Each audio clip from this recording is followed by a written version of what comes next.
15 minutes before midnight last night, the President of the United States sent out an angry post threatening his biggest donor, billionaire Elon Musk. Now, of course, Elon and Trump have been escalating this feud over the past few weeks, almost even a month now.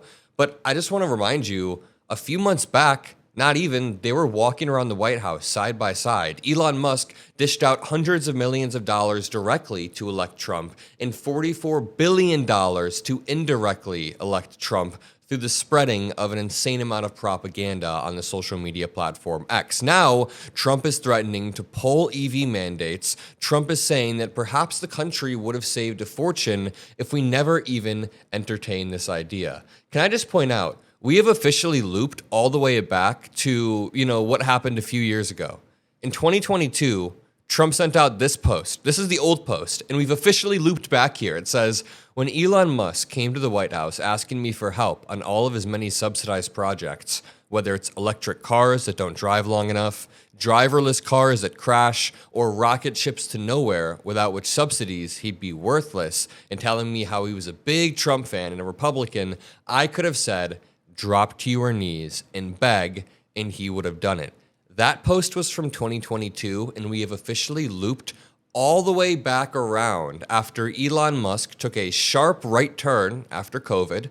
He bought the social media platform of X. He then built inroads with a bunch of top right-wingers, like random-ass terrible people he was just talking to on Twitter, like Cat Turd on Twitter he would just be interacting with. And then he turns X into an information bubble that pushes everybody on it just slightly right. I would open it and I would see a tweet about immigrants or trans people, and that's not even what my feed was. He was intentionally boosting right-wing content, and this is just known now. To continue, after Elon Musk gets Trump elected, Elon Musk gets 40 different regulatory investigations in his companies paused, Elon then starts pointing out that he thinks the debt, which is an existential crisis, is only going to be worsened by this bill. So after a series of posts and the Epstein escalations, we can call it, we then come back around to what Elon posted 2 days ago. He said, polls show that this bill is political suicide for the Republican Party. Honestly, Elon Musk is correct on his analysis here. All data, even from Fox News polling, from CNN polling, this poll right here shows views on this bill are not popular across all voters, especially in toss-up congressional districts. But even in hard GOP districts, it is not popular. But the toss-ups are really important because the midterms could really change direction if this bill is passed. But here's Senator Warren even saying, look, I guess I agree with Elon Musk for once. Did you ever think that you and Elon Musk would find yourself on the same side advocating against a bill? What can I say? Hell has frozen over a second time. Look, but Elon Musk is right about this. He's got it exactly right. The idea of borrowing $3.5 trillion on the nation's credit card in order to be able to give tax breaks to the likes of Elon Musk and Jeff Bezos and Mark Zuckerberg is financially nuts. It's terrible for our country. It's insane. And in this clip, we hear how, Trump made a bunch of campaign promises that are completely contradictory. Welcome back. Listen, you heard Senator Tillis call this bill a betrayal. In your opinion, is Trump backtracking on his vow, frankly, not to make cuts to Medicaid? Well, Donald Trump has put himself in a very difficult position because he's made a lot of campaign promises that inherently conflict with each other. By way of example, if you go back to 2015 and 2016, he was not only going to eliminate the deficit within his 4 years, but within 8 years, he was going to pay off all of our debt. And did he do any of that? No, he raised our debt by about $7 trillion, which was a record for a 4-year period of time by any president in the history of the United States, albeit in fairness to Donald Trump. Joe Biden broke that record and did even worse in his 4 years.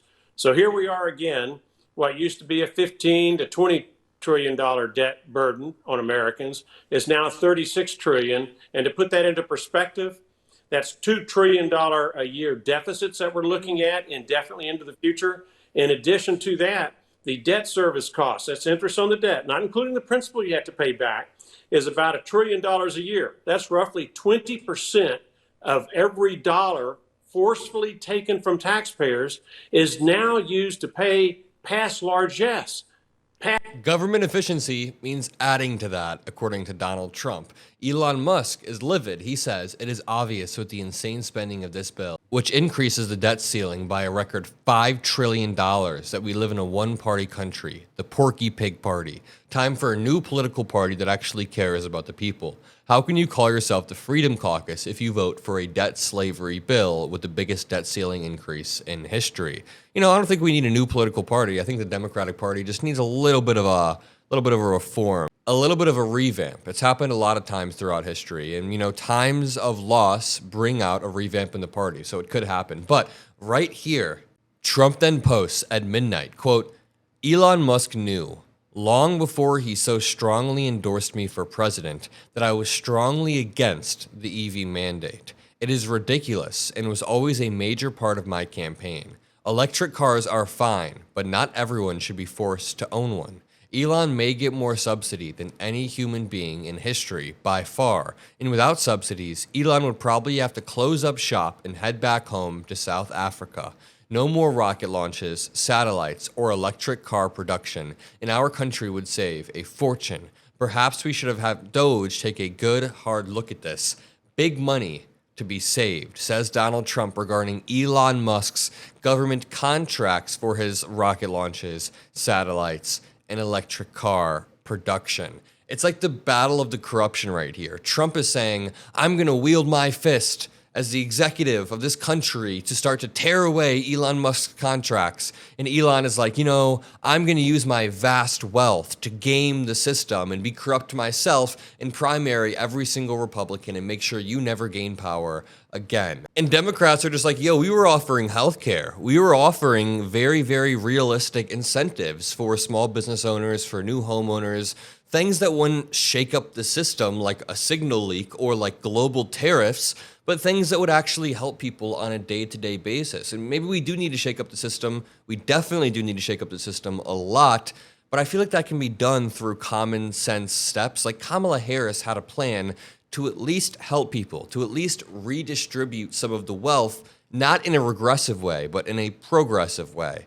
Now we have these regressive taxes being implemented. We have social safety nets being stripped away, like cut out from underneath people, and Elon Musk and Donald Trump feuding like it's some sort of WWE show. I want to make sure throughout all of this, we're not getting incredibly distracted by everything that's going on. Like, I was making a video about the big, beautiful bill last week, and I remember while I was doing that, something with Iran happened. So I made sure to post that video about the bill the next day so it got out. The point is, we want a really well-rounded view of everything going on, talking about the Middle East while also talking about the bill and Elon Musk, and especially Ukraine and Pete Hegseth. All of this wrapped up into one package right in your feed. Subscribe below if you want that. I appreciate everybody. Make sure you drop a like. This is your front seat as we cover the Trump admin. Peace out.